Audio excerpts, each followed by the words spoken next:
I've gotten bored lately.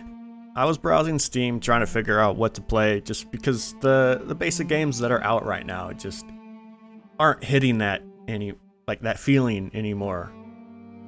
I knew I wanted to play something multiplayer as MMO is probably my favorite genre out there. I just love playing with other people. It doesn't even necessarily have to be MMO, just any kind of group-based content, any kind of multiplayer content. So I was checking the most popular just to see what was being played. And, it's the usual stuff. You got CSGO, Apex, GTA, Rust. But I noticed a game that I had completely forgotten about, Destiny 2. So I quickly did what pretty much every other PC gamer does on Steam when they see a popular multiplayer game and checked out the Steam charts for it. And I saw that Destiny 2 was one of the 10 most popular games currently on Steam. It maintains about a 50k player count at all times during the day. I mean, it fluctuates a little bit, but it's averaged about 50k. And that's no small number for a game that I thought was in the dumpster and labeled completely trash. Every time that I would go and hear news of Destiny 2 or anything else in regards to new Bungie and everything, it's always been labeled as trash. And like, why are they doing this? Oh, you're just making so many mistakes. But it looks like it's got a real dedicated fan base that loves it. And according to this tracker, it seems like every account that has played it has an average of about 100 hours into it, which is it's pretty good. So you know what? It's free, so I figured why not. So I decided to download it, and about an hour in, I dove in. Alright, so we get a bunch of pop-ups right off the bat. Currently, we're on something called Season 14. A new season begins at the end of the month. Alright, cool. So now what? Now what class to make? It looks like there's 3 options. You got the Space Marine, Nova Ops, and Space Wizard. So I chose the obvious answer of Space Magician. But character creation, man, as I was going through, these are some of the ugliest characters I have ever seen. I tried to make something decent, but they all just suck. I don't know if this is ultimately incentivizing something in the cash shop, or like they forgot about player customization and put all their focus on armor and gear cosmetics. I'm not entirely sure, but I guess that's something that we'll figure out down the road. So I ended up settling on this Oni looking Awoken guy and just stuck forth.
The opening cinematic was actually pretty cool.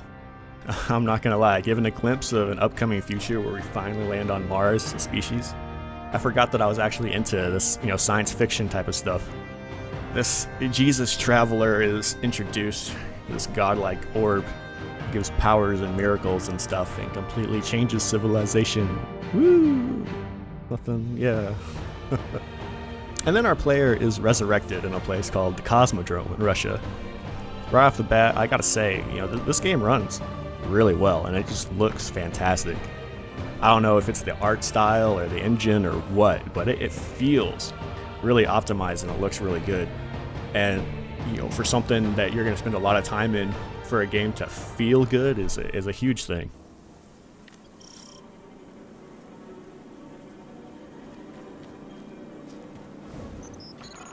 This place is an old cosmodrome, a Russian spaceport.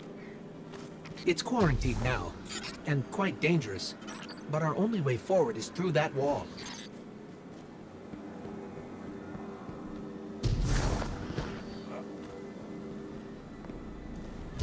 I need to get you back to the city.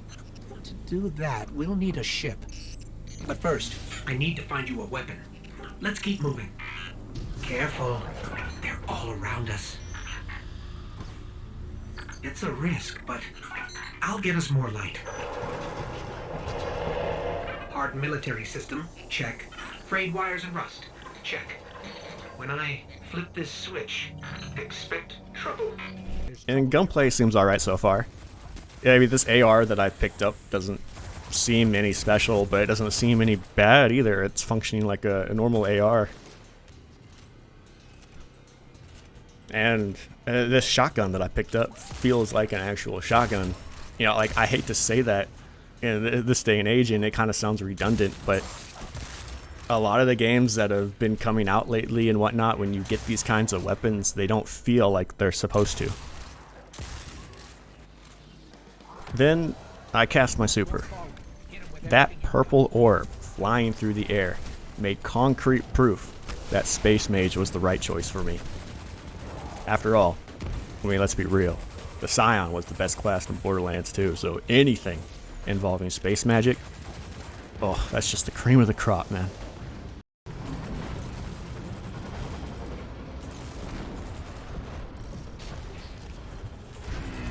I proceeded through the Cosmodrome, defeated a walker enemy with some random player doing his own thing, which honestly is pretty cool by itself. It gives the world a sense of being alive.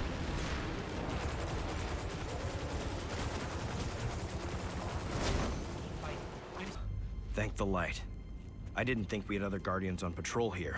We meet Shao Kahn and get told he needs our help. So, of course he does the tropes and all the heroes and, oh, I'm in dire need. And we pick up a new weapon and we get introduced to the inventory system, which looks like it's got 3 weapon slots and 5 armor slots.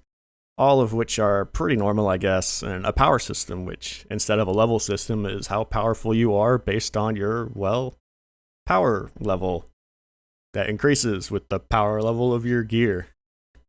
It's all the basics for a looter shooter, I guess. So I continue going on what Shao Kahn asked me to do, hack into this pillar, try to hack into this door, but I can't because I need keys, which honestly is like the whole point of hacking. But nevertheless, I go and get the keys and they're conveniently just located a short ride away and break in. At which point we get introduced to our second enemy type, the Flood. This room I actually felt eerie. Whoever designed this area actually did a hell of a good job doing the atmosphere. And I can see some foreshadowing for an upcoming boss, so I'll take it. The environments so far, from what I've seen, have felt good too. Then we hit our first paywall. We can't accept this quest without owning Beyond Light. Alright, it's no big deal, there's still plenty of else to do. So we proceed on to the next quest, which has us clearing out a lost sector. It's got a decent amount of enemies, but the weapons I have just suck, so I don't know if I think it took longer than I should have. Even if I dumped one shot in the boss with a purple ball of death, it feels like I could have cleared that a lot faster. And maybe that's just something with me personally, and I feel I should have it optimized already, even though I just started, but the starter weapons that you get, they just suck. And then we're given our first legendary weapon and continue on. While running on to the next quest, I join a public event. These poor souls looked like they were getting into trouble and being a little bit overrun. So I decided to jump in and, save their asses. But man, when that ogre dropped, that was some of the coolest stuff I have seen in a video game in a while. And it didn't die in one hit. Like, I don't know how to properly describe that feeling, but when all the other bosses that you fought die in one hit, and then this one doesn't, it feels like a real boss. So it's been about 2 hours so far, and I'll admit I'm actually enjoying myself. Maybe it's because I'm new and I don't know exactly what's going on, but it's slowly starting to click and I'm starting to get it. But it's just, I'm enjoying myself, and that's not something I've actually done in a gaming in a while. So flash forward a bit, we've done some other quests and stuff. We get some new gear. We go to the next one, and Shao Kahn decides to go and kill himself. Decides to, hey, I've got this. You're no longer needed. You're not powerful as I am, even though we just did all this stuff for him. But he leaves us a Sparrow, which is essentially like a space bike. So you already know we have to go and save his ass. But, first we gotta do these various steps, follow his trail, hacking into a gate again. And alright, Bungie. Like, I get this is a sci-fi game, but hacking isn't the end-all to be-all. Why is that the answer to all our problems? Is there anything else that you can come up with besides hacking? It looks like we're about to find him, and the witch from earlier spawns. Half dead, so we blow her ass up with the death ball and a few rockets. And I'm not gonna lie, it actually felt good to blow her up.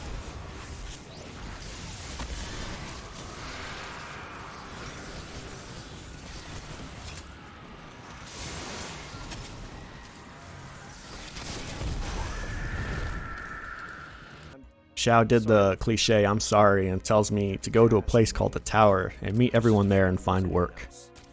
So essentially what I got from running around the tower, it's a social hub where you pick up quests, bounties, vendors, etc. Everything that you need after running a few missions and such. And so I'll take it. It's a nice change of pace to be able to run around in third person as well.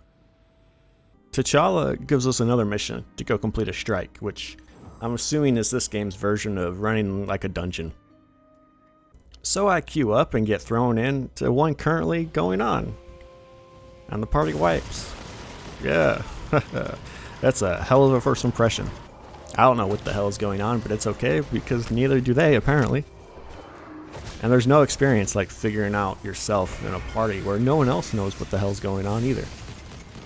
But we persevered and we didn't die in the same spot again.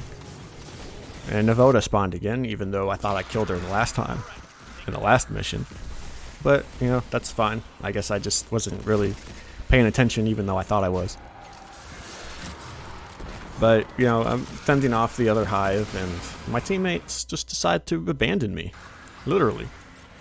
The one guy who looks like he's level 106, which doesn't make any sense because I didn't think there was levels. But nevertheless, it says that he's 106. He can completely just dips mid-fight to do whatever. So I'm sitting here struggling, getting pounded on by witches, and just end up dying. Again. Because he left me. But, he eventually comes back and we make it through. In hindsight, looking back, I think both of them were partied up and the other dude got lost. So I guess he ran back to go and get him. But there's also a catch-up mechanic in strikes. And isn't that what that's for? He was just going to teleport up to us eventually, right? So we get to the boss room and proceed to have a real boss fight with Navoda. And I'll say, this was actually fun as hell. I've said this before with some of the other stuff, but there was actually mechanics and swarms of enemies to fight that could completely wreck you. And ultimately, it was actually kind of satisfying. I'm not going to lie, I was actually sold. Bungie has grabbed a hold of me and I want to see what else is going on. So I checked the Steam store page and saw Legendary Edition, which has everything released so far. Went to buy it and saw it was $80. Yeah, no thanks. But as all glorious PC Master Race players know, there are other ways. And I found that Legendary Edition for $33, which to me was 100% worth it. So congrats, Bungie. Well done so far. You got another one. I can sort of see why you have over 50,000 players active at all times during all hours of the day playing this game. I've only scratched the surface, but I'm excited to see what else is out there. And if you're excited to see what else is there, please like and subscribe for the next episode. It'll be out shortly when I go over the other aspects of the game. And honestly, I wasn't really expecting to make this at all. I figured I would just hit record and delete this footage later, but I'm actually enjoying myself. So I made this so other people can experience it too. So yeah, until next time.